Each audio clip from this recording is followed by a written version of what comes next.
Well, new at noon, a local hospital suddenly overrun by hundreds of patients. It would happen in a disaster or a mass shooting. And today, all of Portland is making sure that we are prepared for the worst. Now, it's part of a 3-day event where agencies around the city are practicing their response to all kinds of emergencies, whether it be mass shootings, bioterrorism attacks, earthquakes, or other mass casualties. There are 50 practice spots around the metro area.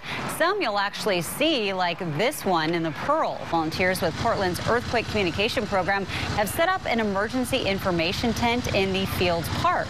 And this is where you would go after a real earthquake to ask for help or to report severe damage. And today, staff at Providence Hospital practiced what to do, and Brent Weisberg is there with more. Brent?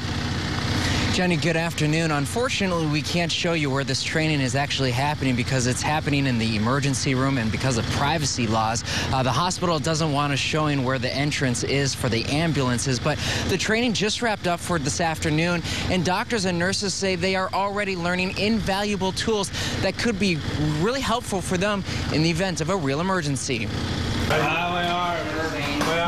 We're receiving casualties from the scene. You on any meds? No. Inside this emergency tent, who's charge nurse out here?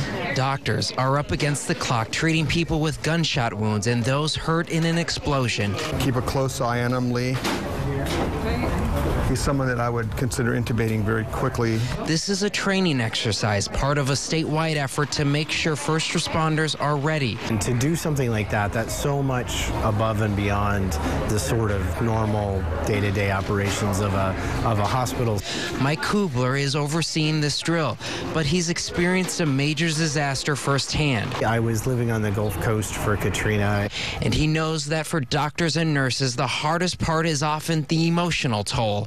It's really just you're dealing with your neighbors, caring for your neighbors in a situation that's just not at all what you would expect to experience in the United States. You're able to talk to us right now, yeah? No. No?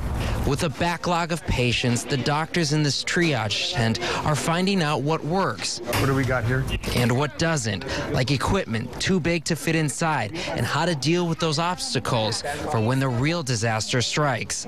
For a lot of people in healthcare, a situation like that really kind of it highlights sort of why you went into the health world to begin with. X-ray. Well, this training will continue tomorrow at another hospital over in Portland. We have some resources for you at home on how you can prepare and what doctors and nurses would like you to know so you and your family stay safe. That's on our website at KOIN.com. Reporting live, I'm Brent Weisberg, KOIN 6 News. All right, thanks for that information, Brent.